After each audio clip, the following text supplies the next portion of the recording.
I don't have Letterboxd. I guess I should probably start using Letterboxd. All meh. All right. Oh, that's a Dylan glowing review. If he's like, that's a 4 stars from. I give it a. I gave it a. I didn't hate it. Yes, this is ska, original and indigenous. The music of guitar, saxophone, trumpet, bass, and drums. One step beyond.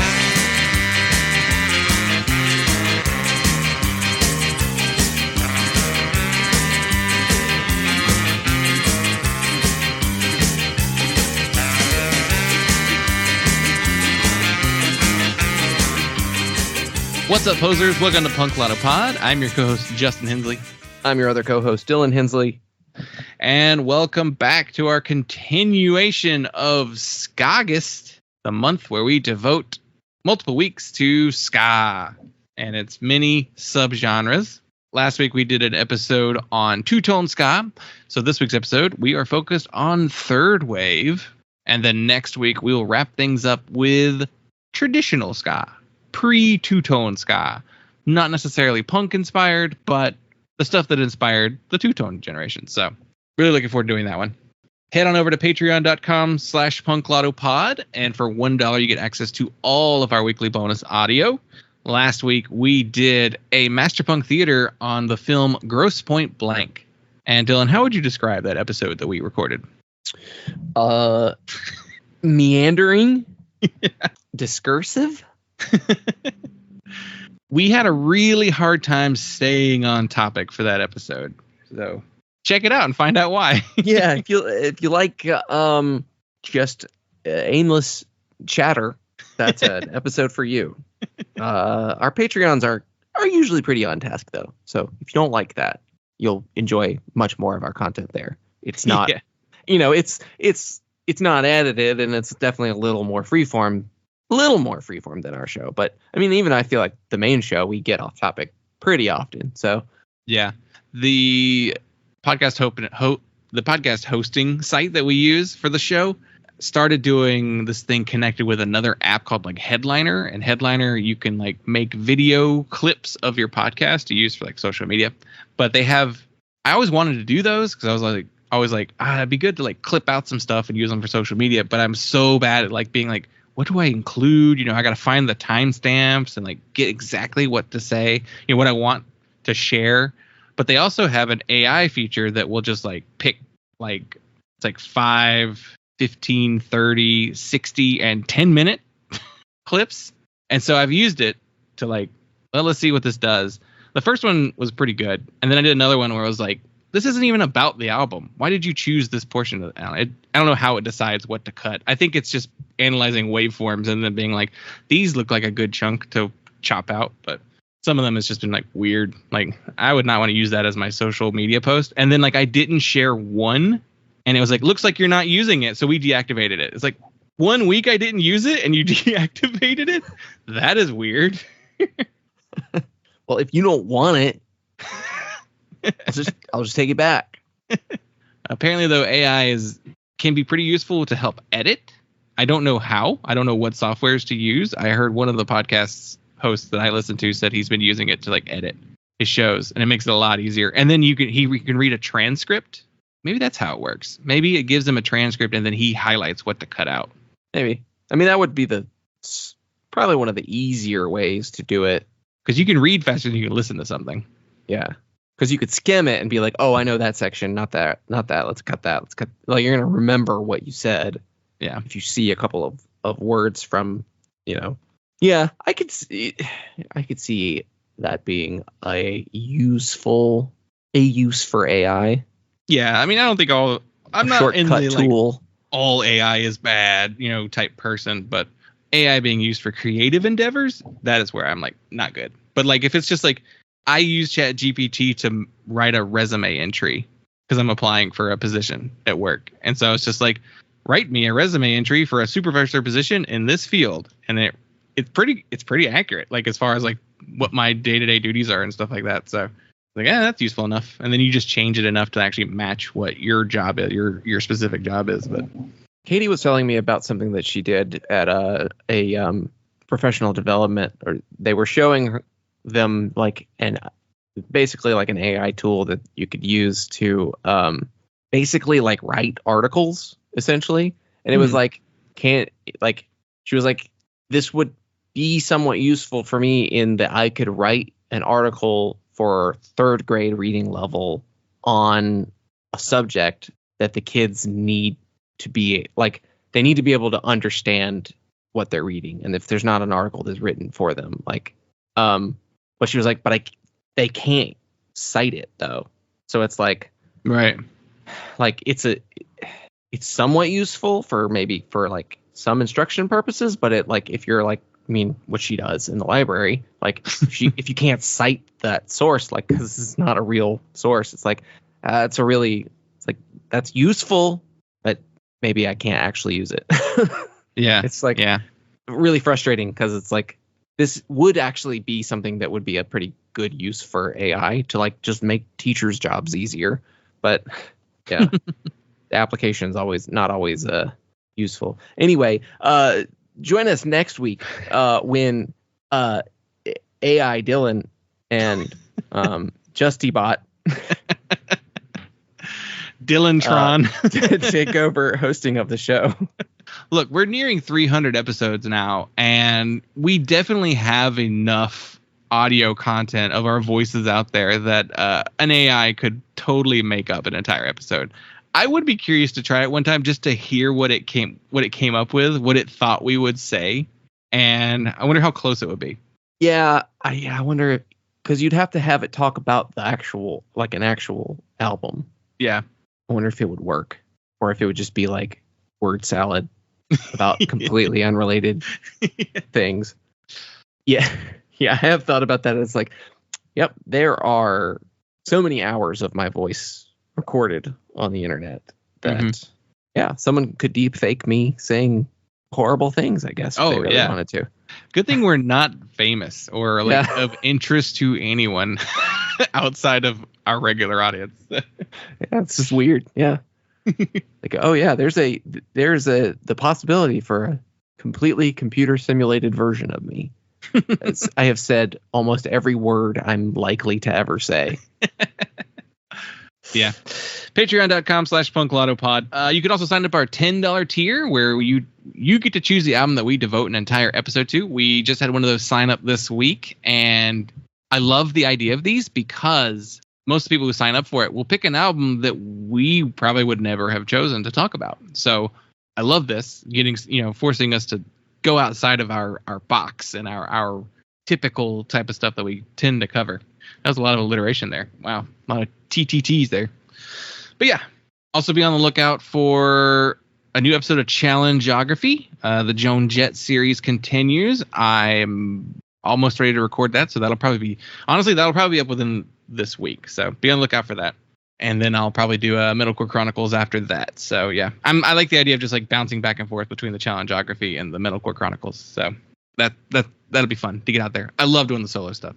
All right, so for Third Wave Ska, you were given the choice of the album for us to discuss. And was there anything that you were considering outside of the album? I feel like you landed on it pretty quickly. I did. We looked at the overall charts for ska. I'm trying to remember if I filtered it at all or if I just skimmed past the stuff that wasn't third wave. I don't think I filtered it at all. I think you did like 80s to today. Yeah, I maybe did 80 because there's a little bit of like late 80s post two-tone stuff that is, I think, properly categorized as third wave ska. It wouldn't really make sense to do it any other time, but like we've done Fishbone before, so I didn't really consider much. I can probably just pull that chart really quick and just see if there's anything that jumps out that I considered, but it was like, I didn't, like I think I'm, threw out non-serious, suggestions like Catch-22 or, Less Than Jake. I'm just like, I don't really want to do those. I guess at some point we do kind of have to consider those. I would want a guest for those. Like anytime there's an artist where you and I are like, ugh, I don't like them. I don't want to talk about them. Yeah, that's one where I'm like, we should have a guest on for that. I don't really want to do Real Big Fish. I'm glad that we've talked about the Mighty Mighty Boss Tones before because it gets us off that awkward hook. Even though we did like a weird record that's like not anybody's favorite. Yeah.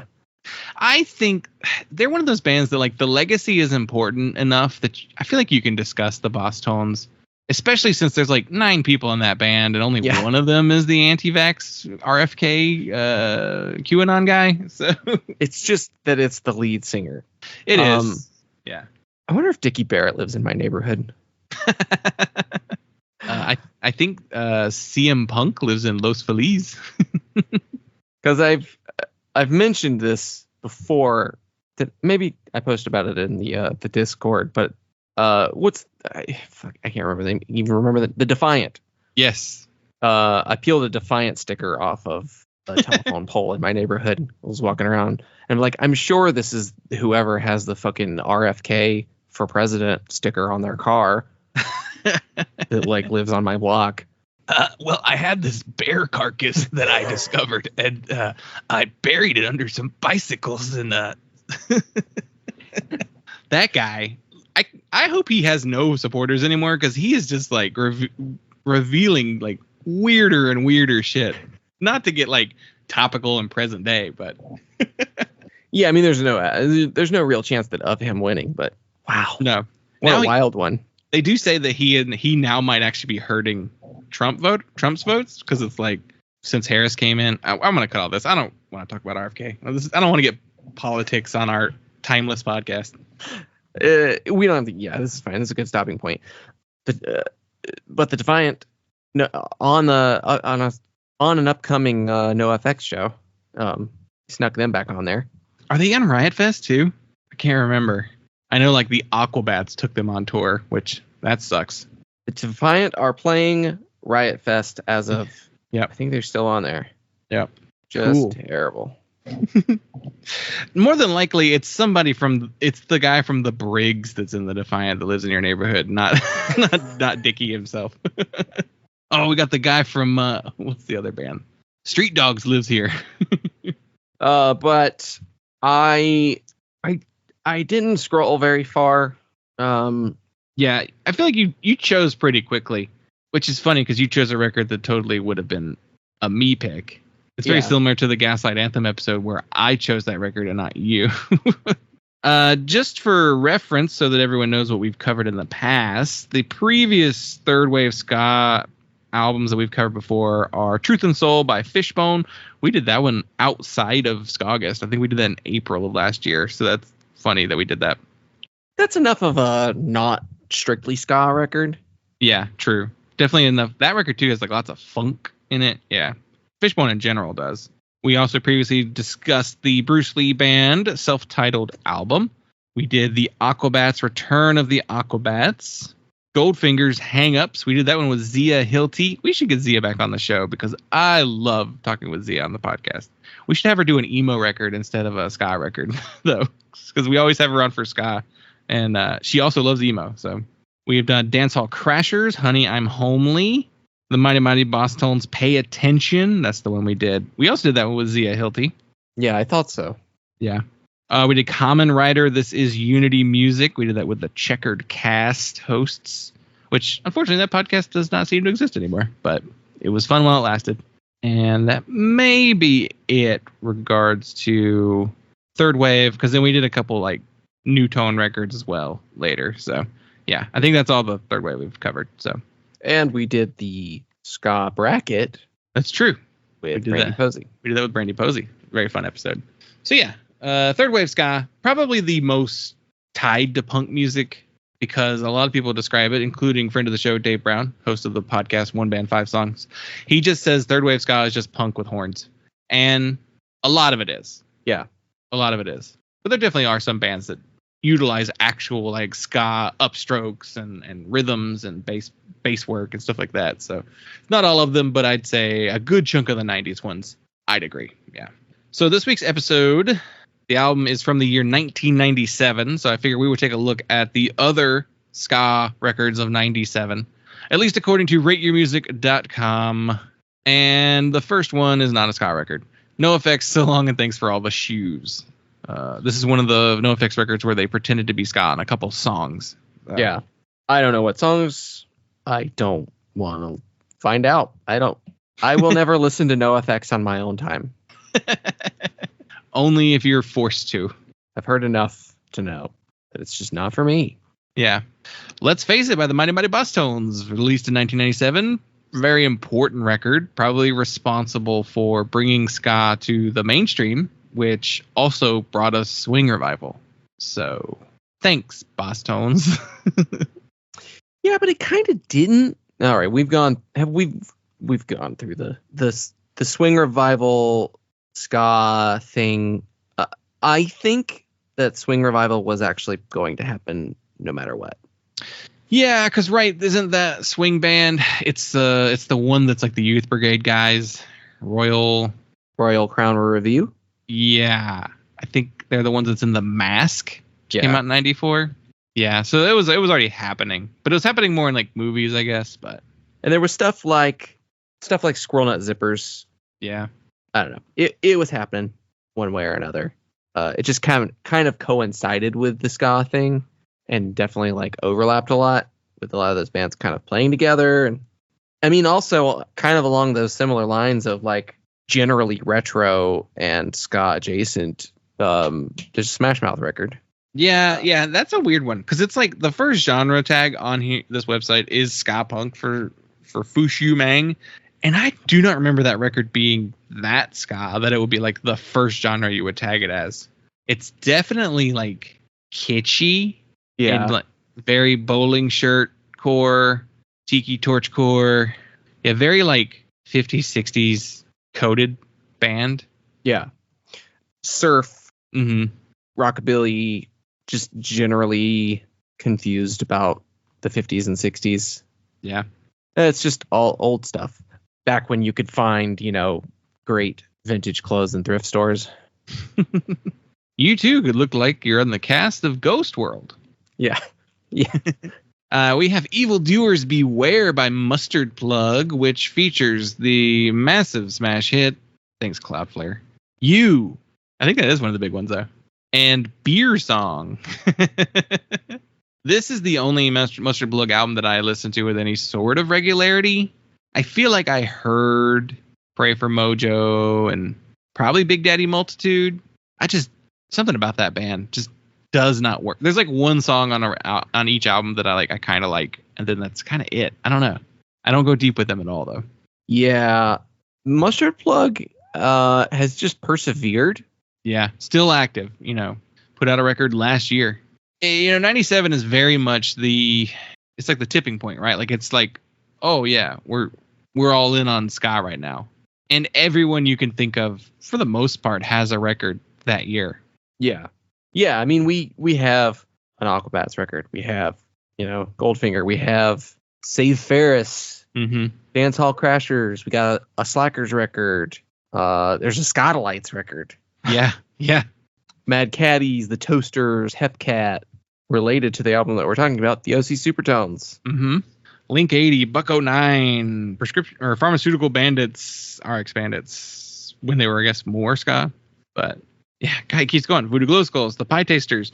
Ah, yes, my favorite ska punk band, Shelter. Yeah. Yeah. They must have like a ska song on that record. Which has to be weird as shit. I should listen to that record just to see what it is. We got a Blue Meanies. Yeah. There's a Real Big Fish EP. I think Less Than Jake might be the only missing one as far as like the big ones. And we got MU330. We got the Planet Smashers. There's even a Sublime EP. Mephistopheles. Bad Manners. Big D and the Kids Table. Yeah. Really almost everybody. More Christian ska. The Insiders. Yep. Also Squad 5-0 before they turned into a glam rock band. They were like a hornless ska band. Is there a Dingy's record? That would be the other like Christian one that's kind of missing. I think it might be. Did they have an album in 96? No. Their first album doesn't come out until 98. They formed in 96. Yeah, okay. Dingies were a spin-off of the Supertones, so that kind of makes sense. And then, honestly, I'm going to go to the last page and see if I know anything on here. We got Bim Scala Bim. Scarface. Yep, I know them. Yeah. That's the only one on the last page that I knew. But page 4 also has some stuff that I do know. Animal Chin. Maybe I don't know as many on this page as I thought I did. I don't really recognize any of these. Yeah, so a very active year. It's probably peak. Yeah, very 97-98 would be the peak. Yeah, I think 2000 would be when it's that's when it starts to drop off, and then it pretty much just stays legacy acts from that point until you start to get the fourth wave, or at least the precursor to the fourth wave stuff taking off, and Jeff Rosenstock stuff too. I guess Catch-22 kind of kept ska alive in the early 2000s, and then Streetlight Manifesto, and then Rosenstock, and then that leads us to New Tone. But yeah, very 90s coded sound. Just like Two Tone was very much 78, 79, 80 to 80, 84, maybe max. Yeah. If you pull up a commercial block from 98, 99, oh yeah, there is a very high chance that you'll hear some ska in a commercial. Mm-hmm. Especially if you're doing kids programming at the time. Yeah. Oh yeah. I'm sure there's a Gushers commercial with it's just full ska music. Some Dunkaroos, just this weekend on Fox Kids, But yeah, this would be also the period where we entered into the picture, and we decided, I don't know how much ska was in your rotation that wasn't CDs that I owned. Did you have any that were yours? No. I think I had them all. Yeah. You were the ska collector in our home. Well, our dad had Let's Face It by Mighty Mighty Boss Tones, but a CD he never listened to. That he then eventually just gave to us. Here, you can have this. I never heard him listen to that. Yeah. He bought it for the one song and then probably didn't like the rest. That record is really swingy. It's just a ska record, but there's a lot of very swing sounding stuff on that album. Yeah. Which is why I was blaming them. But yeah. It's probably out of the Boss Tones discography, it might be the least punk album in their discography.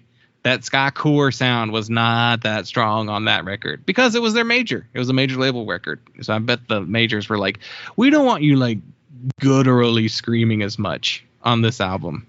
Can you tone it down a little bit?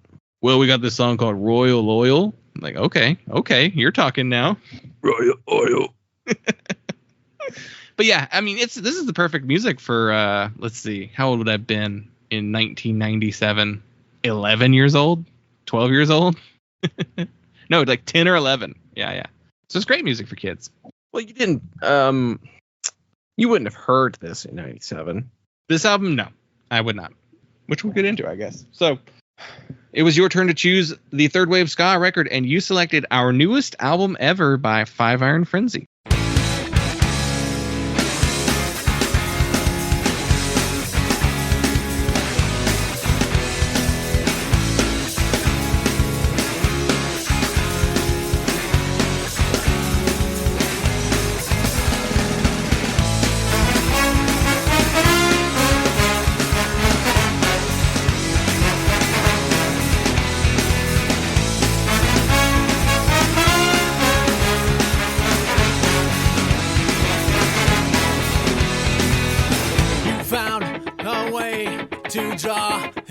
Between the world and you, faking your identity, it's true. Did you think the word alternative was only meant for the likes of you?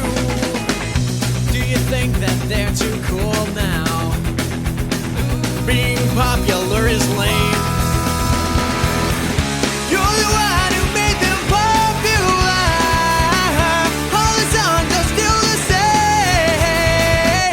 You found them first. It made you stand apart, you know. But then everyone jumped on the same bandwagon.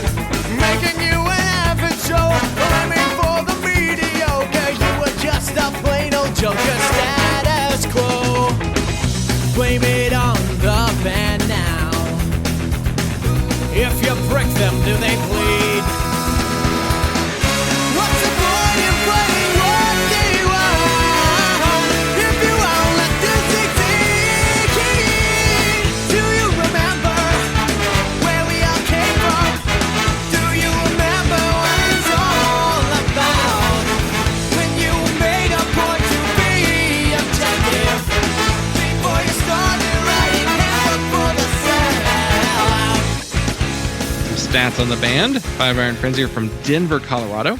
They formed in 1995, and this album was released November 11th, 1997 on 5 Minute Walk Records under their imprint, Cerebellum Records. Don't know why 5 Minute needed an imprint. A tiny label. They released like 3 albums that year, too. It's just like one of them was a comp. Tax reasons? I don't know. Maybe marketing? Why would it matter? It's going to be the same. They're going to be the same. Cerebellum put out 7 records in 97. Cerebellum did? It's weird because Yeah. I went to the 5 Minute Walk page. Maybe they are listed separately on. Well, this is the Cerebellum Records page on Rate Your Music. Oh, okay. I went to Discogs. It has the Electrics, a comp, Drive with a Y, Dime Store Profits, Rose Blossom Punch. Those are names I know. And Model Engine. Yeah, definitely. Okay. So on Discogs, they have the 5 Minute Walk records and the Cerebellum records listed somewhat separately. Yeah. Rose Blossom Punch was Aaron Sprinkle's band before Poor Old Lou, I think. Yeah. And then Dime Store Profits is Masaki Lou, who we'll get into. So the person on this record is Keith Hoering on bass, Andrew Verdecchio on drums, Micah Ortega on guitar, Scott Kerr on guitar, Reese Roper on vocals, Leonor Ortega, a.k.a. Jeff the Girl, on sax, Dennis Culp on trombone, and Nathaniel Dunham, a.k.a. Brad, on trumpet. They all had like nicknames. I think Andy's was like Chaka, and I don't remember. I think Scott and Micah didn't have nicknames, and Reese didn't have, but yeah. The album was produced by Masaki Lou, and Saki played in the band's Rivulets and Violets and Dime Store Profits, and briefly in the band Lifesavers, but much, much later in time. So he produced all of Five Iron's original run of records before their breakup, but then he also produced albums by 7 Day Jesus, The W's, The Smiley Kids, and he engineered the very first Black Rebel Motorcycle Club album. Absurd. So Black Rebel Motorcycle Club, Christian rock band? I have no idea how that happened. He had his own like studio, and he was like using digital recording very early too. So I don't know. I think it's just like they were in the area maybe where his studio is. I don't know what that was about. And then the album cover is done by Doug TenNapel, creator of Earthworm Jim and Comic Skater. So Yep. So Five Iron Frenzy were my band, very much my band. My favorite band as a teen, probably early 20s. I would still say, maybe not too deep into my 20s, maybe like 2021. I would still say that, but not much longer after that. But yeah, so the first thing first, what made you choose this album for us to talk about? Why did I steal your band? Yeah. Well, it was the first thing on the list that I saw, and I was like, yeah, I can talk about that. I want to talk about that. Like I said, a lot of the third wave ska bands, maybe if I'd hit like haven't I picked an MU330 record before? We've never done an MU330 record. You selected it for I must the have done poll it last year. Yeah. So if I'd seen like an MU330 record, that might have been my choice. But I didn't get. I don't think the MU330 consistently shows up very high on any of the charts.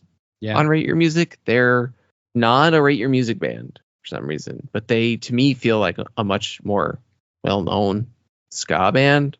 But I don't know, maybe not. I don't know. Like, what is it? They don't get the same kind of like level of recognition that a Less Than Jake or a Real Big Fish or anybody like that does. But I feel like they don't even get the same recognition that like Big D or Catch-22 or any of those bands get either. I don't. Yeah, I think they're more in like a third tier or maybe even lower in terms of popularity. I don't know why. They don't. I guess like a lot of the Mike Park bands, those tend to be like, I guess, your second tier. Like people, they're well regarded bands and albums, but they're not like the most talked about, except for maybe Skank and Pickle. But that might be because when they were around, it was just like them, the Boss Tones, and Fishbone, and that's it. So I don't know. And so that means like all the other Asian man ska bands probably weren't that as popular. I don't know. It's weird. Anyway, so yeah, I figured it'd be easy. I figured it'd be an easy one for us to talk about. Definitely wouldn't be something like with some of the other bigger name bands that I'm not particularly fond of, that where it would make more sense to have a guest talk about them with us. So, at this rate, who knows if that's going to actually happen. We might just have to suck it up and do a Real Big Fish record by ourselves. But I just thought, like, okay, this is like, it's a record I know. It's a record it's similar to like the English Beat record that we did last week. Like, it's a record I don't really have to listen to talk about. Like, I really know it so well that I could just talk about it without refreshing. Did you? I did listen to it. Sometimes when you say that, I'm like, did you not listen? Is this your, like, I picked one I don't have to listen to, so I don't have to listen to it. No, I'm not saying that as an admission of not prepping. That being said, I normally listen to an album 3 times before we talk about it. I only listened to this one once. One, because it's burned into my brain. Like, yeah. I've heard this album hundreds of times at this point. When I had it as a teenager, I would have been listening to it like weekly, if not daily, for depending on a stretch, And then I just listened to the album right before going to see them live too. So like it was already fresh in my mind on top of seeing them live. So yeah. So yeah, I mean, they were your favorite band, but they were certainly one of my favorites. Right. Very highly ranked band for me. Very formative. It's definitely a band that's easy to talk about, and it felt due. So I was just like, it's my turn to pick, but like you could have just as easily picked this one. If it had been your turn to pick, there's a high chance you would have selected it anyway. So it was just like, it's time that we do a 5 Iron Frenzy record, and this is probably the one, because we've talked about 5 Iron Frenzy and mentioned them, and we've talked to a member of 5 Iron Frenzy on the show, and it was just like, this is a really important band that we should talk about their record and devote an entire episode to it, just because, it's high time. Like, it was just an easy choice, frankly. Yeah, so I guess we'll do my backstory. Since they were more my band, I guess I'm the entry point for both of us to listen to them. But interestingly enough, it was your CD that we heard their first song from. But 5 Iron Frenzy was a band that I knew the name of because I read the liner notes of CDs when I was I guess preteen at this age. But I would have gotten to them a little bit later, so I would have been a teenager by the time I actually listened to them myself. So you were 11 in 97? Yeah, I don't know that I was necessarily buying a lot of music at 11 yet. Close to it, but yeah, because I think we got our CD player in like 96. Yeah, so we wouldn't have bought a lot of stuff for ourselves at that age. But I came to ska.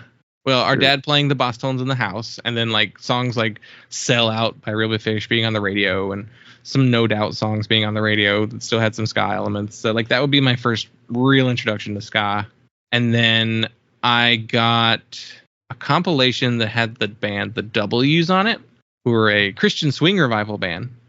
They have some ska songs, so I wouldn't hate doing one of their records one day in the future, just to hear it again. But that was the band that was like kind of my gateway to 5 Iron, because on the second record they put out, Trouble with X, they brought in Dennis Culp of 5 Iron to do all the horn arrangement for that record, which I found very fascinating thinking about later. And I remember being in college and like I had my CDs, and a friend in school, he's a musician, Jonathan Ammons, he was like looking through my CDs and was like, "The W's, huh?" And I was like, "Yeah." I was embarrassed, just to be like, "Yeah, they're not very good." He's like, "That band couldn't play their own instruments." I was like, "Yeah, they couldn't. They had to bring someone else in to do all the horn arrangements for the next record. It's like just not good enough at their horns to put anything together." That could have been Saki to being like, "Dennis, can you come in here and help these guys out? They are struggling." But so that was my like introduction to 5 Iron, and as a concept, I guess, liner notes and seeing their name in there, being thanked. And they were a band that like I saw their CD in the Christian bookstores, and I was always like, I wonder about that band. And you got a 5-minute walk compilation called Take Time to Listen, Volume 5, I believe. and it was like all the take time or all the 5-minute walk bands. And they had a 5 Iron Frenzy song on there. It was Solidarity, which was off of their 3rd full length, All the Hype That Money Can Buy. And that song was like a salsa, like, what was that Solidarity song? What is that? It's like a Latin. Yeah, it's like a Latin rock. Yeah, it's not ska. The song's not ska at all. But I was like, all right, I needed to hear one song. Like, I wasn't going to buy them blind, even though I did do that eventually in the future with other bands. But I guess money was just scarce enough at that age that I was like, I need to hear a song before I buy it. And when that song came on, I was like, is this what 5 Iron sounds like? Because it's not a ska song. But then I was like, good enough for me. So I bought All the Hype That Money Could Buy. Loved it. Loved that record. I feel like that song maybe tipped the scales, but I feel like we heard some of that record on tape there was a Christian bookstore that I don't remember if you remember it. It was in Cornelius. Oh yeah, I remember that store. Yeah. And it wasn't like the main one that we went to, which was in like university area. That was a Lifeway Christian bookstore in the university. No, actually it was called Baptist Bookstore when we started going there. And then it became a Lifeway Christian bookstore. Yeah. But there was that other Christian bookstore in Cornelius that we would go to from time to time. Just a little independent Christian bookstore, yeah. Yeah. And I remember I remember them having just like open tapes. Yeah, because one of the things at a lot of the Christian bookstores at the time was just like you could sample the CDs. Well, because part of it was a lot of those stores carried like a cappella, like cassettes and CDs of songs for people to take, to buy and, take to church and sing in church.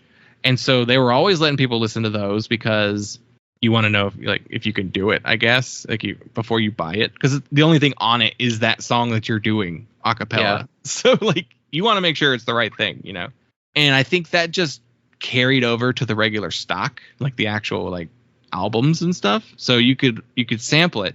Plus, a lot of people just didn't know the names of a lot of the artists, or didn't know the music from a lot of the artists that they carried. So I think it was also another way to just be like, try it out, see if you like it, to get people to actually buy it. I'm sure it helped them sell CDs. I'm sure it helped. You would walk in and it definitely helped us decide what to buy. Yeah. You could go listen to the stuff and be like, oh, I like this. This is what I want to buy. I just remember being in that bookstore in Cornelius, and I want to say you were playing the tape of All the Hype, and you played me You Probably Shouldn't Move Here. Right. Because it has Here's Val from the W's. Yeah. And it features a couple other members of the W's doing horns on that song. Yeah. So maybe you just played that while I was in the store. We were just in the store and you were bored and you just were like, hey, listen to this. But I don't remember. I remember hearing it there first. That could be it, because I was definitely into the W's, and I probably bought both W CDs, or maybe the first W CD there. And I would have known that they were on that album. And yeah, so that probably would have been another reason why I wanted to listen to it. So yeah, I may have just pulled that song up to listen to it, and then didn't, or maybe waited to buy maybe I just waited to buy the CD, because I wasn't going to buy a tape. I don't think. Yeah. Not at that point. So yeah, that would have been the introduction. And then it was all in from there. I got a portable CD player around that age. I had that one, Upbeats and Beatdowns, their first record. Then I got Proof That the Youth Are Revolting, their live album. And then I got our newest album ever. Because I remember I already knew a bunch of the songs from the live album before I got the actual studio album. And then got the rest from there. Got Quantity as Job 1. And then had to wait for 5 Iron 2. Surprise, we walked in that same Christian bookstore, that little one in Cornelius.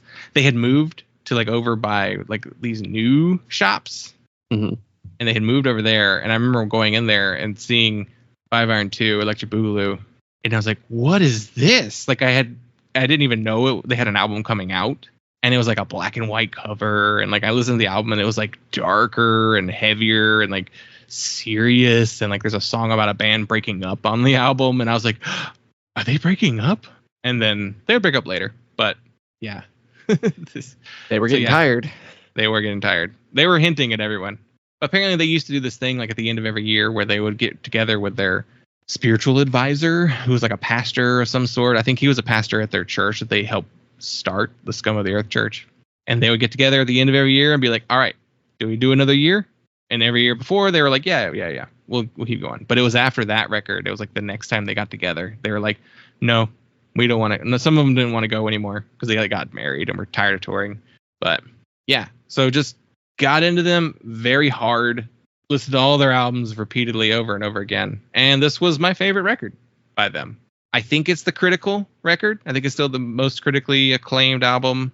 I think it's their most popular. No, All the Hype was like their best selling record. It's one of those weird, it was like the timing. Like anytime a band's like album came out in like 99, 2000, 2001, those always wound up being like bands like best selling albums because it was just like saturation, I guess. Distribution was really good for everything, you know?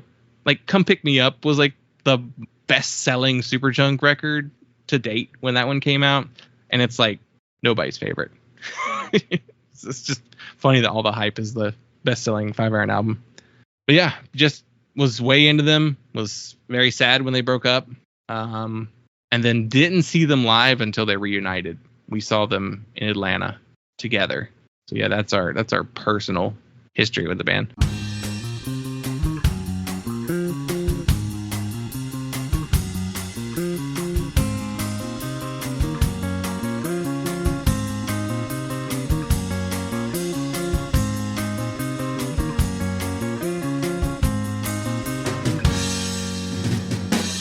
Bacon bits and jalapenos on my Polish hot dog.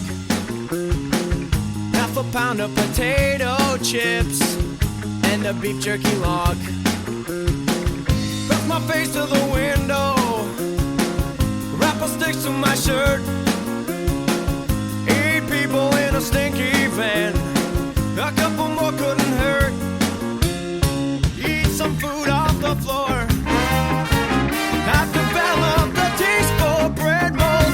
Ride around in a van, don't take a shower for 6 weeks, and we've been given superpowers. Ask us for an autograph. We sing, we dance, we'll make you laugh.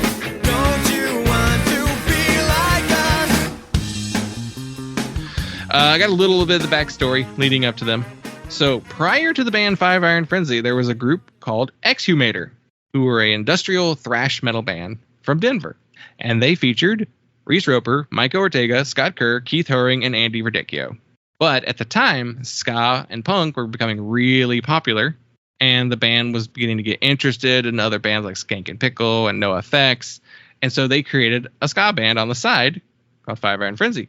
Their first show was opening up for themselves as Exhumator. So they played a double set.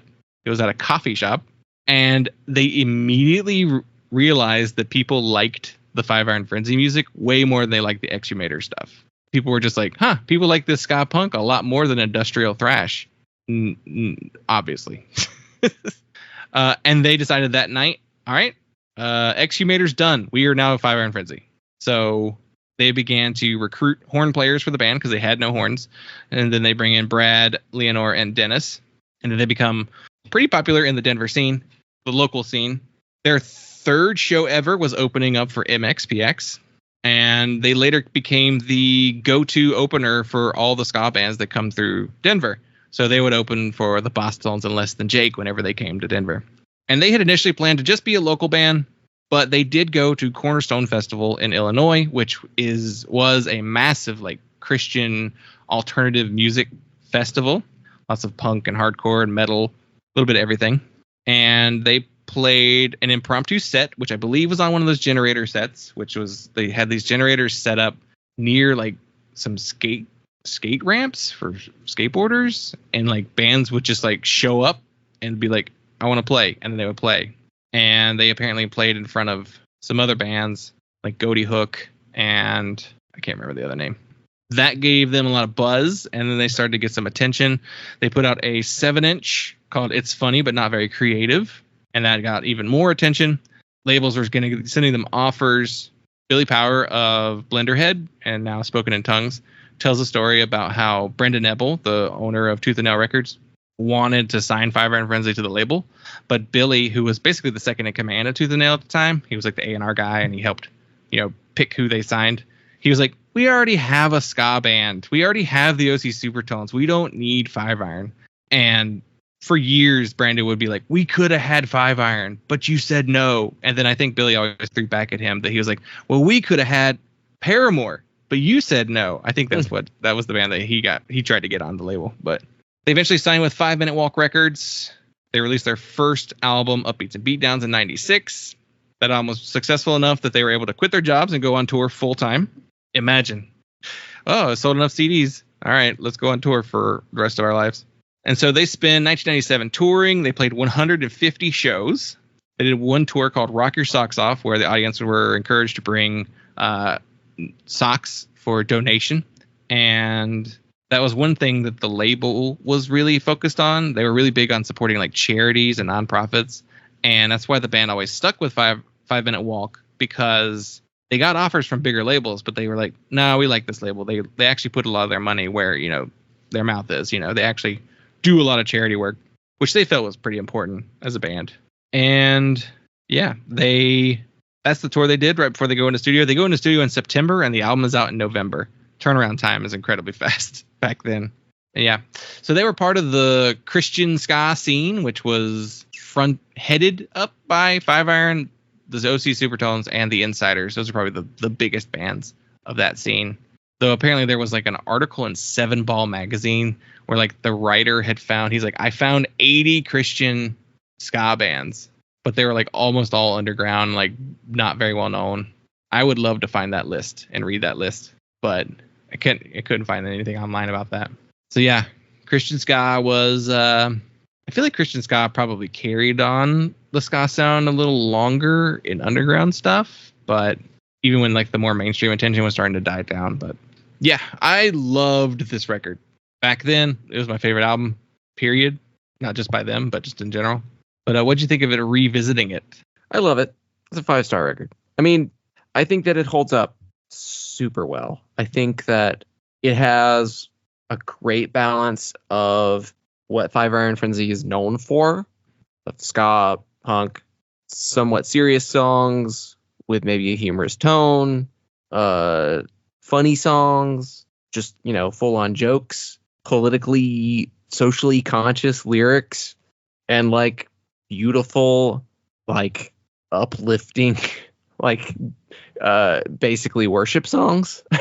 You're not worship songs in the sense of CCM, worship music, holy, holy, holy, over and over and over again kind of songs, but like Christian songs, like just overtly, and specifically Christian songs that are, I think, some of the best religious music made in the last 100 years. I mean, it's stuff that is like, there's songs on here that are like practically hymns. Like, you really just, you can't, even I think someone who's not a Christian would have to like say, like, that's a sincere expression of belief that is done in a way that isn't designed to manipulate, and it's just like an honest expression. Like, it's well crafted and well thought out. Like, I don't know. You'd have to just be like, a hardline anti-Christian person to really hate those songs. I get not liking Christian ska or punk because I think a lot of it was not great. Yeah. And I think a lot of times it was just such a, like, I'm trying to think of how to phrase it. It felt, I can understand that it's something that feels counterproductive or contrary to what, like, the ethos of punk, particularly in the 90s, when, Christian punk really comes into its own, becomes an actual genre, and how that then carries into like the mid 2000s, metalcore. Seeing that come up and being like, well, this is like, you're trying to get people to become Christians, and it's like, well, some of them were evangelizing. Yeah, like I mentioned, the big three. So there was Five Iron, but then there was the OC Supertones, who were just like, that is evangelical as fuck. And Yeah. I actually listened to Return of the OC Supertones this week just to be like, let's see if I remember this. I remembered most of the words to Supertone Strike Back. Oh no, the album's called Supertone Strike Back. Return, I think, is a different record. Supertone Strike Back came out in '97. Remember that song perfectly. Forgot every other song on that album. I listened to it again. I was like, holy shit, I haven't heard these songs in forever. Like, it's been so long since I heard any of those songs that I was like, man, I forgot this completely. You know, it comes back to you after hearing it, but and then like Little Man, the song, like the second to last, I was like, oh yeah, I remember this one too. But Christian punk, I mean, really just like Christianity in general, it's not monolithic. It's not really that consistent. A lot of, if not the majority of the Christian punks were pretty aligned with the politics of punk in the 90s.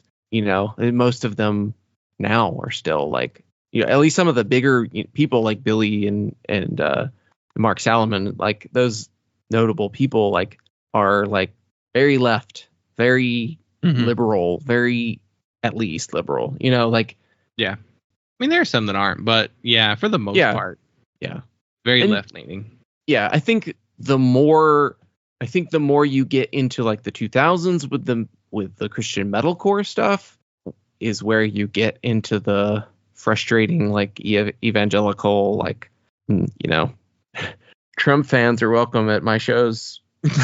Norma Jean, guy quitting Norma Jean because it's not a mission enough. Or what was the other band that had Haste the Day did sort of the same thing too? Yeah, that's also a post 9/11. Yeah, that's a bounce back to conservatism. That's that. Well, and also just like the Christian music world was like, oh, alternative music, we can do that. What is that you say? Yeah. In the 90s, it was just like, we're weird kids who listen to punk, but we still go to church. Yeah, that's a lot of them. It's like the majority of the Christian bands. And yeah, I'm sure there was, you know, altar calls and preaching and on what you are, what kind of band. And I mean, you know, the first lineup of Zao likes to claim that like, oh, everybody, you know, spoke their piece. Like, you know, vegans preached, and which like, yeah, sure, vegans were militant. Straight edge kids were militant and aggressively outspoken, and people didn't like them either. Yeah. So I mean, if that's your motivation, like, okay. But I think that Five Iron Frenzy have always managed to be a Christian band in probably the most respectable way that you could do that. Yeah, they were actually respected by like non-Christian audiences. They were well regarded from a lot of those scenes. They were invited to take part in the Ska Against Racism tour. And there was actually some hesitation from a lot of people in the crowds at the time who were just like, I don't know, are these guys going to be preaching at us? And they didn't. And they were actually really, people really appreciated, like, oh, I'm glad you just didn't get up there and like preach at us. Because they were the only Christian band on that tour. Everyone else was Less Than Jake, Mustard Plug, The Toasters, MU330, Blue Meanies, Mike Park Solo, and Kimuri. And it's funny because the whole tour was like designed to be like, let's bring up, you know, topics of racism and talk about it. And one of the members of the Blue Meanies was like, yeah, most of the bands didn't actually give a shit about the message. They were just there to do a tour. And it wasn't so much that. And apparently Mike Park was super disappointed with how it kind of came about. He was like, the Blue Meanies guy was like, yeah, some bands would be like, racism sucks. And that would be the only thing they would say about it on stage. And so it was just like, just another tour for them. And I think Mike Park was very bummed by that. And that's why they didn't do another one. Yeah. But I mean, if there's a band that of, you know, mostly white people to bring on, or Micah and they're Hispanic. Micah and Hispanic. Yeah. They're cousins. They're Ortega. I believe they're Mexican. They're Colorado Mexican. Right. But yeah, it's kind of that's kind of a category. It's like multiple generation Mexican American, I believe. Yeah. Usually. They made a decision early on because they were a Christian band, they didn't want to only play Christian venues like Christian churches and stuff like that. They would do half and half. So they would do like half Christian venues and then half like secular, for lack of a better term, like club shows, bar shows, stadium shows, all that kind of stuff. Because they were like, we don't want to just do that. Because the way they talked about it in years later, they were like, they didn't like playing the churches. They weren't as fun shows. They were more limited in what they could do, like on stage. Like the churches all had these rules about what they could and couldn't do and how loud they could be and all that kind of stuff. And they were like, that sucks. They preferred playing like the club shows just because you could do whatever you wanted. You know, nobody was fussing at you for like, the kids are getting too rowdy in here, you know. So that was another thing too that helped them like kind of legitimize themselves, because I feel like bands like the Supertones and the Insiders were doing more churches, more Christian festivals, that kind of thing, than Five Iron was. Yeah. Well, all of the bands, I mean, I think all of the bands on Tooth and Nail and like all of the bands in the Christian rock, Christian punk world, like they had to play some churches. Right. I know like in Mark Salomon's book, he talks about playing a church, and it was weird. It's always, he kind of described it as being awkward and weird. Yeah. To be there.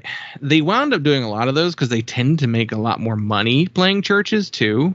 Yeah. Because like some of the bigger churches just had the money to spend on that kind of thing. And then they would then also like take collections up for the bands too. So like they were good paydays for them. And it's not that they were like against the message, you know, they were trying to, you know, that these churches were trying to put out there. But for an artistic pursuit and just like from a performance standpoint, yeah, the clubs were the way to go for all that kind of stuff. Yeah.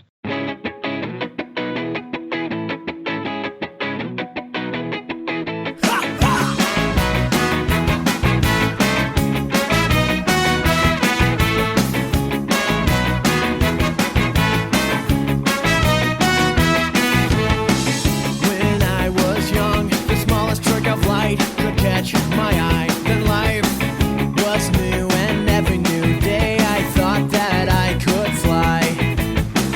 I believed in what I hoped for, and I hoped in things unseen. I had wings and dreams could soar. I just don't feel like flying anymore. When the stars threw down their spears, watered heaven with their tears. Before words were spoken, before eternity. Dear Father, I need you. Your strength my heart to mend. I want to fly higher every new day again. But yeah, like I said, with the having Five Iron Frenzy on the Ska Against Racism tour, I'm like, that's a band with multiple songs about basically, I mean, the American genocide of Yeah. indigenous people.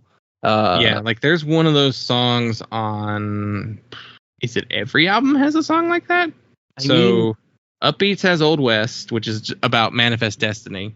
This record has Banner Year, which is about Black Kettle and Custer.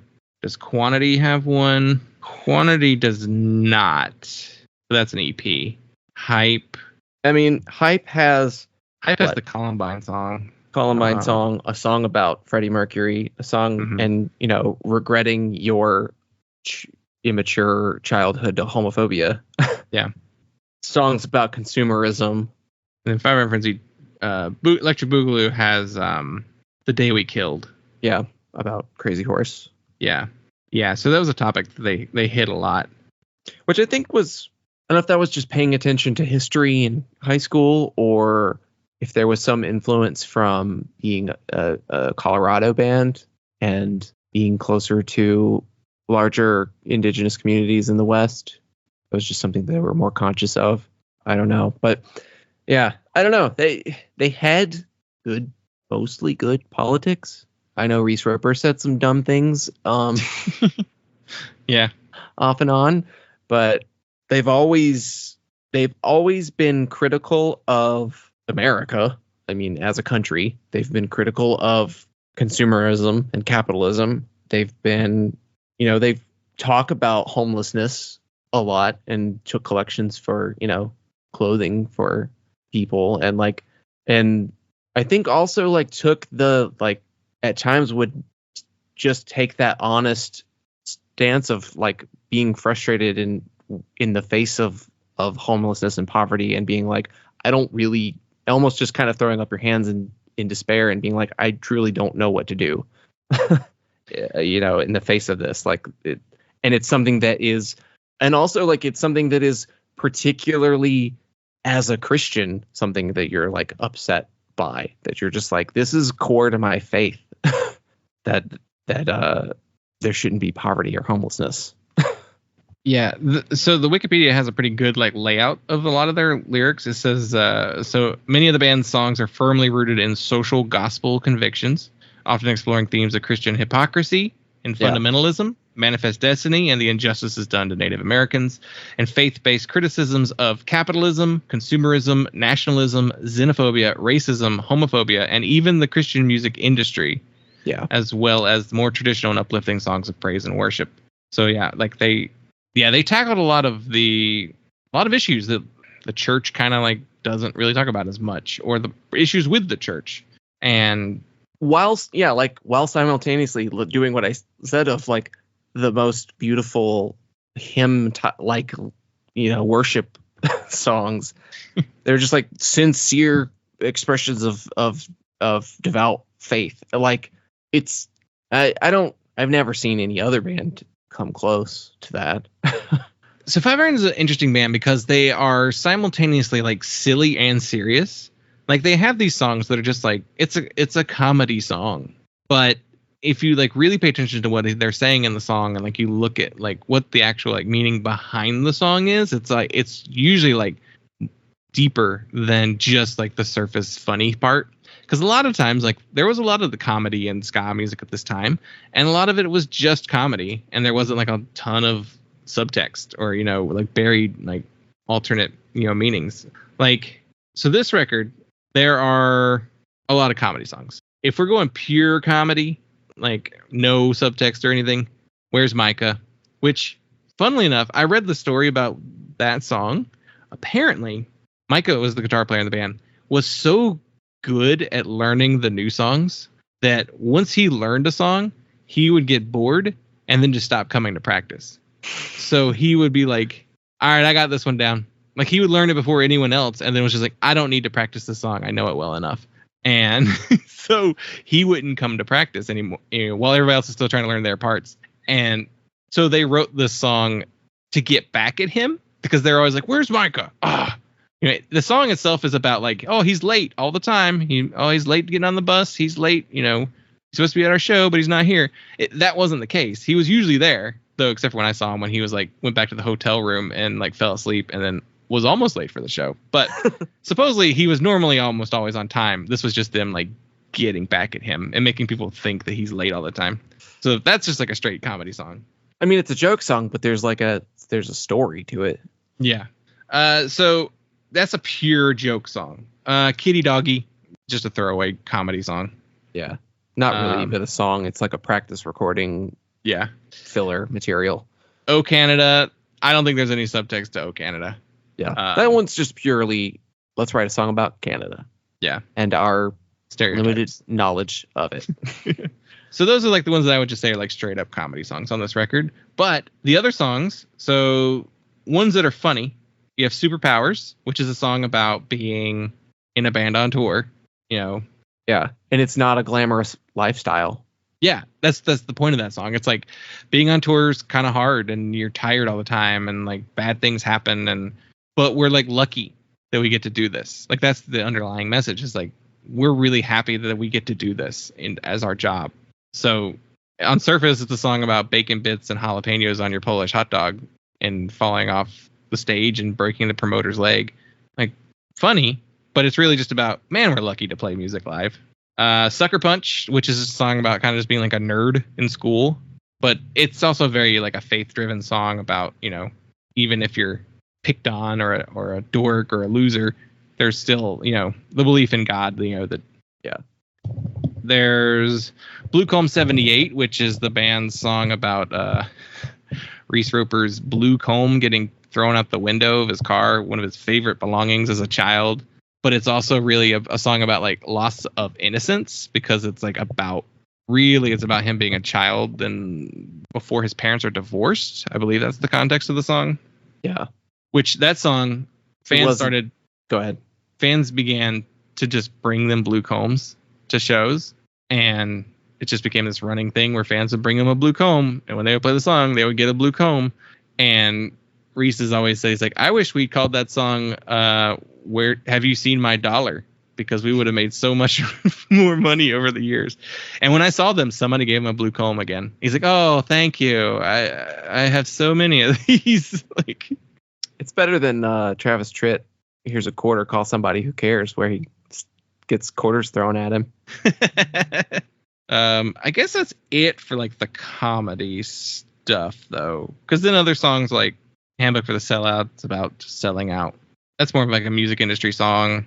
You got Fistful of Sand, which is like one of the more like biblically minded songs about like Ecclesiastes or something. Second Season, that was like a straight up worship song. That's the Dennis song on the record. I love that song. Oh, Litmus is about the Christian music industry. And like, is this band Christian enough to be on our Christian label? Like, and about how you shouldn't be like basing that on your decision on, whether to sign a band or not. And then Most Likely to Succeed is kind of I'm not entirely sure what that one's about. Like expectations put on you. It's kind of I think it's kind of just generally critical of like the capitalist American dream kind of mentality of chasing success and really just creating systems that hold other people down to support that. Yeah. This is one of those records that I've listened to so many times that like listening to it for the show, it was kind of hard. It's very similar to, I forget which album we did before, but it was like the songs stopped being songs anymore. They're just like they're what they are. You know them front and back and like what every part of the song is doing.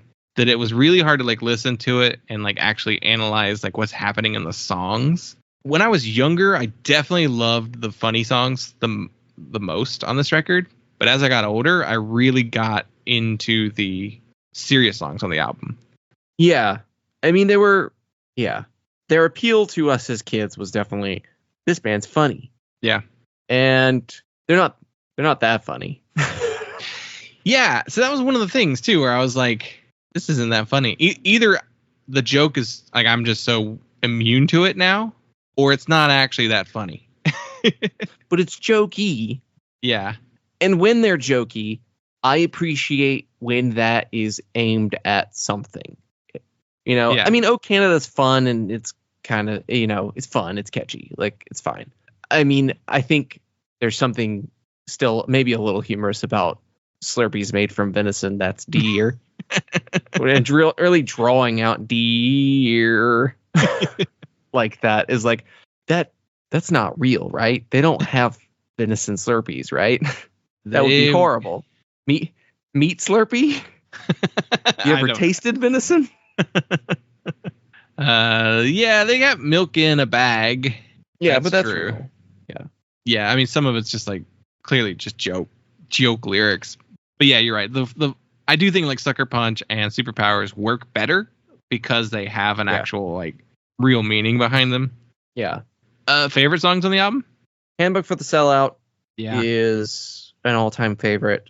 Banner Year is great. Yeah, I love Banner Year. Second Season is great. Yep. Every New Day is great. Yeah, Every New Day is their show closer. Yeah. Basically, it's been their show closer since this album came out. And it's still their show closer to this day. It's like a straight up worship song, really. I quoted it at my graduation forced ceremony, high school ceremony that our mom made me do, and you didn't have to do one. Still salty about that. I had a party graduation thing at church. You had a party. You didn't have a thing. You didn't have to go give a speech. Yeah, she probably saw how awkward it was. Yeah, maybe she's like, ooh. Oh, Well, she did kind of make Luke do one though. Kind of. It wasn't as. He may have said something at the end of his, but he had other people spoke at his. I guess other people spoke at mine too. But man, I would not do that. If I could have known I could say no, I would have. God. And I gave like a big old speech about hypocrites. Like I don't even know. Like I was 18, not even know what I'm talking about. What are you supposed to talk about in these? Not. I think you're all hypocrites. I don't know why that was the time. It's recorded, and I never want to see that. Like it's on a tape somewhere. I do not. Oh God, I never want to see that. Oh no, I would love if it was taped over. Find that tape. Erase it. Get a big magnet. Yeah. Oof. Rough. Yeah. I've definitely thrown away stuff I wrote as a preteen teenager. Ooh. Lyrics that I never used. Yeah. Like I don't need a record of it. I know what it said. I wrote it. Nobody else ever needs to read it. Yeah, I mean the ones you mentioned, those are my favorites. And when we were talking about the album, we're gonna talk. You were choosing the album, we were discussing it, and I think you were like, "Yeah, it's their best record," and I partly don't think it's their best record anymore. What do you think it is? Electric Boogaloo, I think, is their best record. Okay. The band thinks it's their best record, or at least they did think it was their best record in their initial run, but it was also newer. But I think it has some like comedy jokey songs on it, but not that many. Like it's got like Pre-Ex-Girlfriend on it, and You Can't Handle This. Those are pretty much it. It's a mostly serious record, and I think the reason why I don't think our newest album ever is their best anymore is because of all the comedy songs on it. But also, I don't know, I think that's just me being over the joke. Like they're not funny to me anymore because I've heard them too many times, so the humor is gone. And I do think some of it's a little cringy. Some of the humor, I guess. So these are the best. These are the best songs, though. So that's a tough. Like, these are not my favorite lyrics, but they are some of my favorite like melodies and music that they ever did. I don't know. They don't have a bad record to me, so it's tough to decide. Yeah, I can see that it doesn't have perfect lyrics, but I don't think Five Iron Frenzy have perfect lyrics. I do think, though, this being like my favorite band and album, like it very much imprinted on me a type of lyric that I do enjoy. Because, I've said many times on the show, I'm not a lyrics guy. And I mean that in the sense of I don't pay attention to what's being said in a song for the most part. I usually have to read lyrics to see what's going on. My brain, I guess that's I don't know. Is that a type of ADHD where you just can't focus on like what's being said in a song because you're too distracted by the actual like music and melody and stuff? I don't know. I don't pay attention to lyrics for the most part. Unless they're like very clear and easy to understand. Like you can't help but hear every word, If you got a little vocal effect or it's buried slightly, I'm not going to hear that. I'm not going to catch on to what you're saying. But it did kind of imprint on me like the type of lyrics that I do enjoy. And I think that's why I enjoyed stuff like stuff like AJJ. Like very similar ways of writing songs. Very like AJJ, comedy songs, funny songs, socially political songs. Yeah. I was also going to say AJJ, a jokey band that's maybe not actually that funny. Yeah. Yeah. So I definitely it's a particular way of songwriting too. Like it's not veiled, not very obtuse. I don't get enjoyment out of reading poetry a lot of times. Like I just don't get much enjoyment out of it because a lot of times it's what do you think it is? It's like I don't want to do that.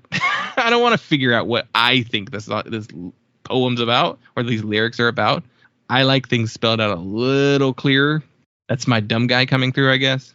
I do like visual lyrics. Like I like Ben Nichols lyrics and like John K. Samson or like Blake Schwarzenbach, like stuff that you can kind of like visualize the lyrics a little better. Yeah. So like English 101, concrete imagery. Yeah. Like it makes stories better. Yeah. Like Yeah. Yeah. Yeah. If the lyric's too vague, I'm just like, I don't know what this is about. It makes me not care. yeah, it's just if you're trying to convey something, some specific concrete elements helps. That's gonna convey your meaning better because you got 5 minutes, man. Like it's not a movie. Yeah. Yeah, I don't know. I think you and I are in mostly the same boat when it comes to lyrics, just in maybe like slightly different ways. Like I don't care about them very much. Yeah. But sometimes they're really bad and then I care very much. Yeah. I'm generally pretty forgiving and can accept like a pretty wide range of types of lyrics of like abstract, but I'm probably not going to engage as deeply if it's too abstract. So, but it's fine. I don't care. I have no like restriction on that. Yeah. A good example, like Zao was like one of my all-time favorite bands too, from around the same age. And like for the most part, I didn't really get most of his lyrics because it was he wrote poetry and then just put them to music is how that band worked. Yeah. He would find lyrics like, this will work. Like that's how he picked his stuff. And there'd be like some interesting like phrases that they would put in, like just like, oh, that's an interesting string of words. I don't know what it means, but it's cool sounding. They also had to be more veiled because he's singing about, porn stars committing suicide. Yeah. Yeah. And they're on like pastors, a Christian label. Yeah. Yeah. A little different. But like, I don't know. What's the Living Sacrifice song about? Who fucking knows? Jesus? They're all about Jesus? See, that's doing the biblical stuff in a way that I don't really care for. Yeah. It's just like, yeah. But I liked Blenderhead because he sang a song about like being angry and yelling and being an abusive husband or boyfriend, or like homeless people. Hey brother, can you spare a dime? I'm poor, I'm hungry, and I've lost my mind. And, like they had very similar lyrics to the 5 Iron too, but they also got into like relationship stuff in Blenderhead. But yeah. Musically, man, they sound good. They sound so good. There's so many great they were really good musicians. Right. They're really young too. And they were all really good at their instruments. Yeah. Like really good ska guitar, genuinely ska guitar playing, great bass playing, great drums. Horns are great. The horns on this record, they sound so cool. They don't sound like any other horns from this time period. Like, I don't know how to describe it. I guess every ska band kind of had their own sound when it came to horns. That's usually like the producers and like who's recording them and how mic, arrangements and setups and stuff like that kind of work. But I just love how the horns sound on this record. Though I think the horns sound different on every 5 Iron record. Like they just all sound slightly different. Yeah, I mean that's gonna vary just from how they're mic'd and what mic choices you make and how they're EQ'd. Horns can be surprisingly hard to record, and they can wind up sounding really different. Like they're very I'm trying to think of how to say it. They're very well. It's really easy to undercut them and just like take out too much low end. There can be awkward to fit in terms of like tone range. Depends on the player too. And I mean, like, I think that the horn players in 5 Iron Frenzy were good. And I think that they have good intonation. And I think that they have good articulation. And the W's thing you mentioned, like, I don't know that it's necessarily the fairest knock against the W's to say like, oh, they had to bring in somebody else to arrange the horns. And it's like a lot of times people do need to bring someone else in to arrange horns. Like to have that objective, arranging horns can be trickier than you think. And we don't have a lot of horn players. Horns aren't something that get used a lot in music anymore. You tend to have maybe like solo horn players.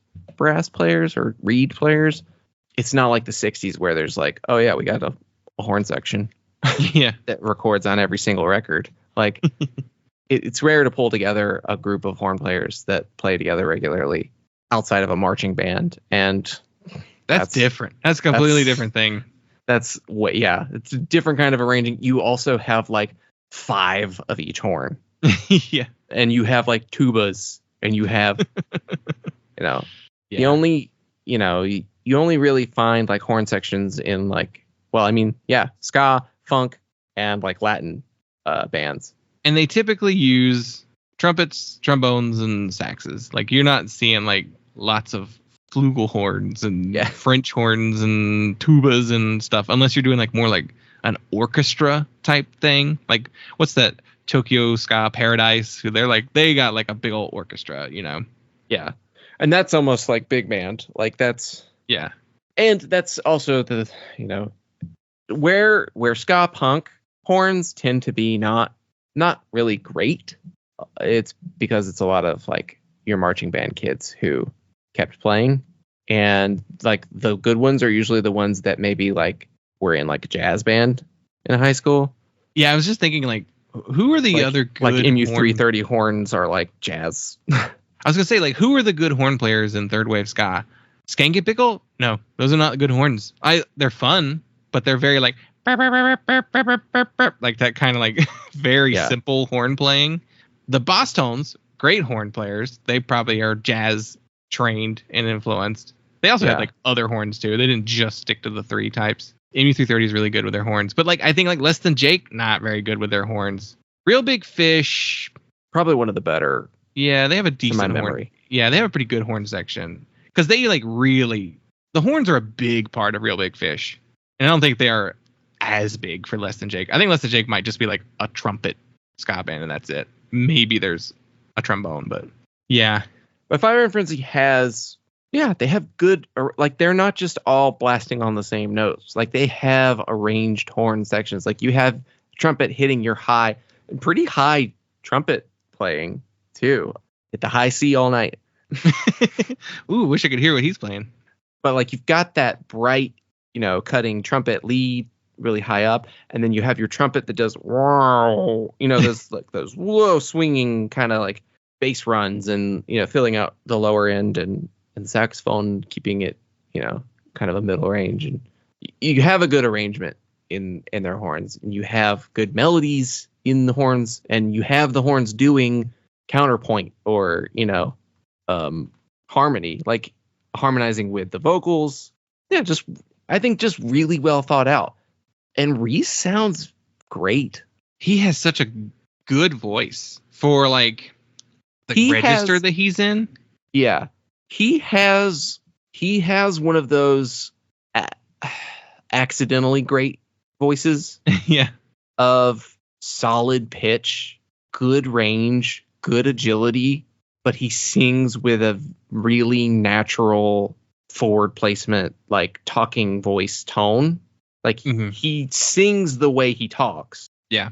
But obviously like, with pitch variation, much wider pitch variation, like just really good, a really good balanced voice of like nasality and chest power. And like, I think he's underappreciated as a vocalist. I think he's one of the best ska punk vocalists.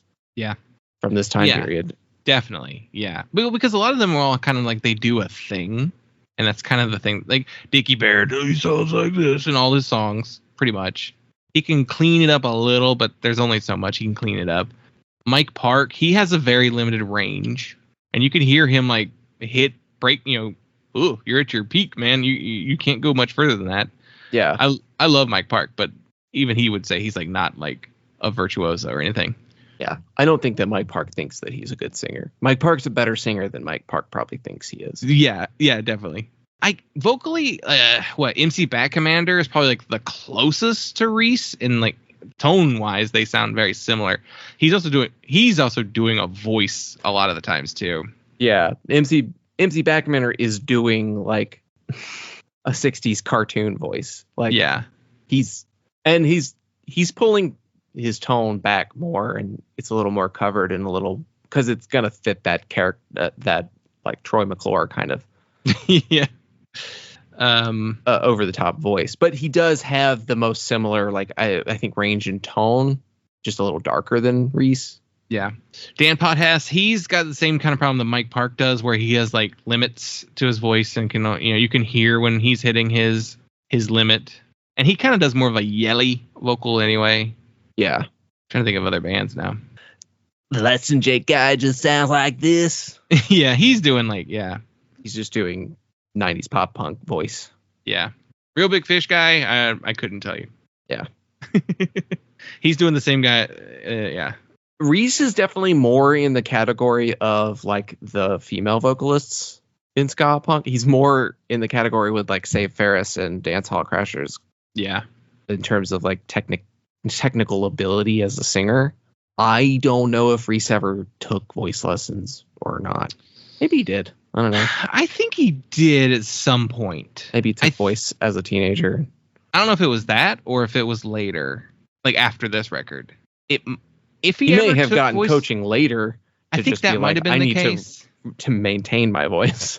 Yeah, I think that's what it was. I think I did remember him reading about him like taking voice lessons more for the health of his voice than so much technique. He though I did listen to like the beginning of their live record, and like there's like some stuff where he, where they open the record up with the "To Hell with the Devil" part, and he hits the highest. Like, how are you getting all the way up there? I don't think he could anymore, but like back then, like it was just like, that is shockingly high for what you don't normally even do that in your music. But yeah, just one of my favorite voices in music in general. Yeah, a lot of this band, just like every element of this band really imprinted on me, from the lyrical content, vocally, and like melody and performance, just of everybody.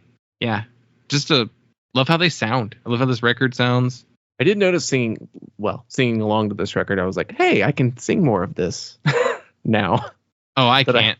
I have a better grasp of how to use my voice. I actually know how airflow and support is supposed to work. But I also was like, I had to check myself and be like, I'm not warmed up. I'm not singing along to this entire record. Because I know what singing along to an entire Five Iron Frenzy record feels like on my voice. Hurts. And I'm not, I wasn't even getting really close to that pain level, but I was just like, I gotta cap it. Just listen. I need to be paying attention to it anyway. Yeah. And not singing over top of it. But it's so hard not to sing along to this record because of how many times I've heard it. Yeah. And sang along to it. Know every word. I know every word to this record. Yeah. The record was pretty successful. Number 178 on the Billboard 200. Number 8 on the Heat Seekers chart. They would go on to release a couple more albums, break up in 2003, and then they wound up reuniting in 2011.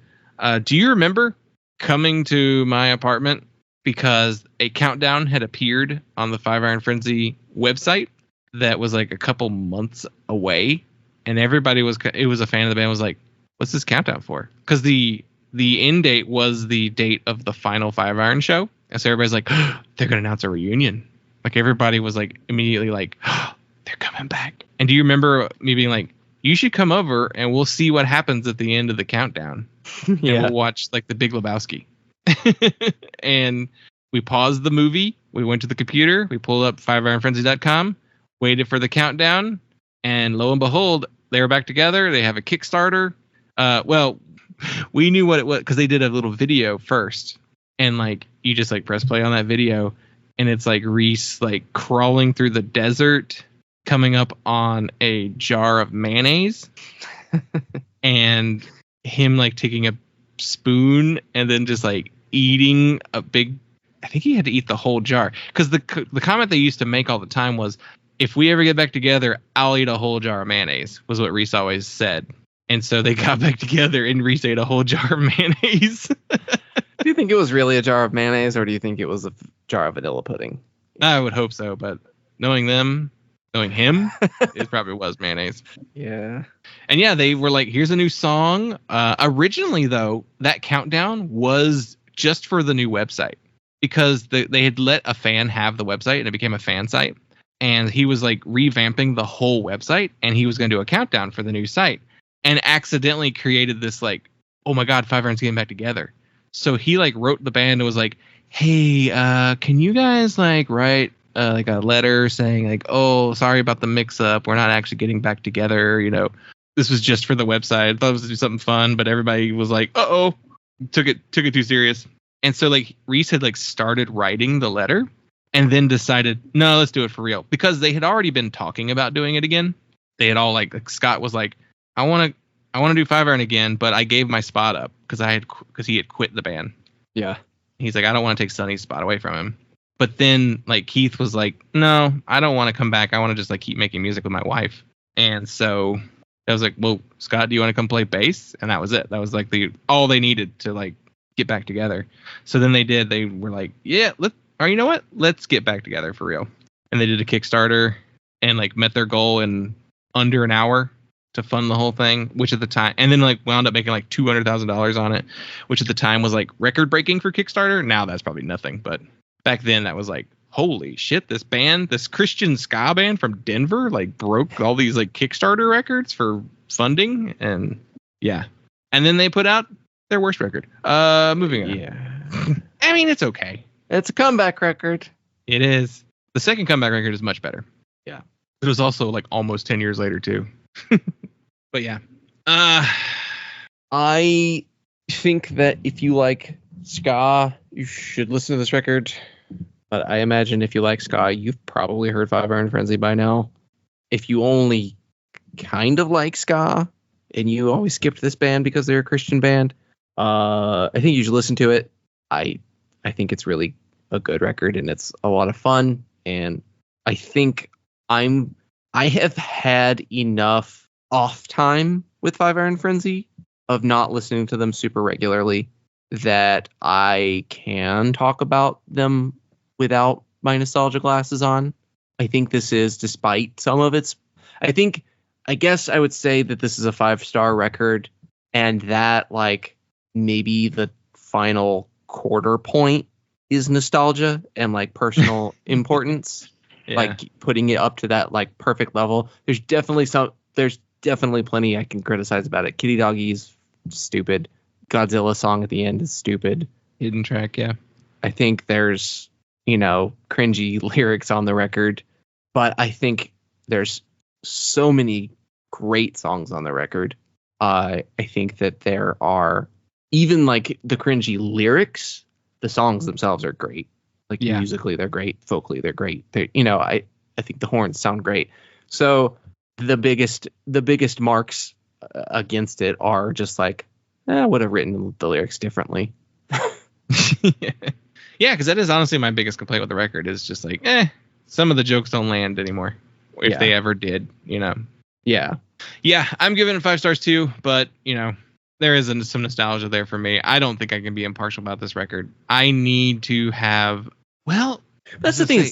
We've gone back to stuff that was really important to us that we loved. And I've done this in my own time of like going back and listening to stuff that I loved as a kid that I'm like, I don't like this. This isn't good. And I think that there's something about Five Iron Frenzy that has continued to push me to come back to them off and on throughout the years, with probably larger gaps of time in between each revisit. And when I come back to them, I am taken back to the same level of enjoyment that I had at my height of listening to Five Iron Frenzy. Very, very, very few bands do that. Yeah. I mean, I said, I listened to that Supertones record that came out this same year that I also loved at the time. Yeah. And I was like, this is a bad record. This record's not good. I have nostalgia goggles for like 2 songs on this record. And then the rest of it, I'm like, God, Matt Morganski's voice sucks. He has a bad voice. He sounds congested all the time. Like, I didn't ever realize how like nasally he sounded in his music, but in his bad raps. Yeah. There's a line on that record, I'm as neutral as a Nazi. Like, Nazis are bad. You're talking about being a Christian, and that's the line you're using? I get the concept of that line, meaning like, oh yeah, I'm as neutral as a Nazi on this subject. It's like, use something else, man. That's such a bad line. Find a better expression. Yeah, he sucks. He's terrible. That band's bad. Occasional like decent songs, but and I was never an Insiders fan. Never. No, couldn't sell them. Sell them to us then. No. Because it was hymns. That's all they did. They just did hymns in ska form. Like, that's probably better than the Supertones, but I don't know. I don't care. Give me the Dingies. The real test, I should put on the W's one day and just be like, how bad is this? I think it's going to be pretty bad. I bet it's really bad. All right. Well, I think that does it. I think we went a really long time on this record. Yeah. I think we were gonna. Who knows? We may never do another record of theirs again. So this was a good one to really get into. Yeah, because I don't know. I don't know what we would say different about like upbeats and beatdowns, or I could maybe see something different about one of the later records, but like the End Is Near or Electric Boogaloo. But yeah.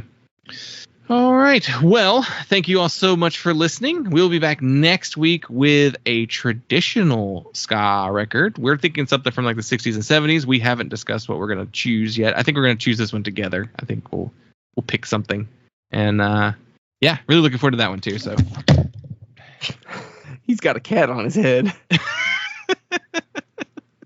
I do. He's been on my head like most of this, the last hour. He's been up here. I got a cat on my head, but don't call me a cat head. He just knocked my headphones off my head, though. You can follow us on all forms of social media at punklautopod, punklautopod@gmail.com, and our voicemail line 202-688-PUNK, and patreon.com/punklautopod for all your bonus audio needs. And yeah, let's do it. Let's get out of here. Thank you all so much. We'll talk to you next time.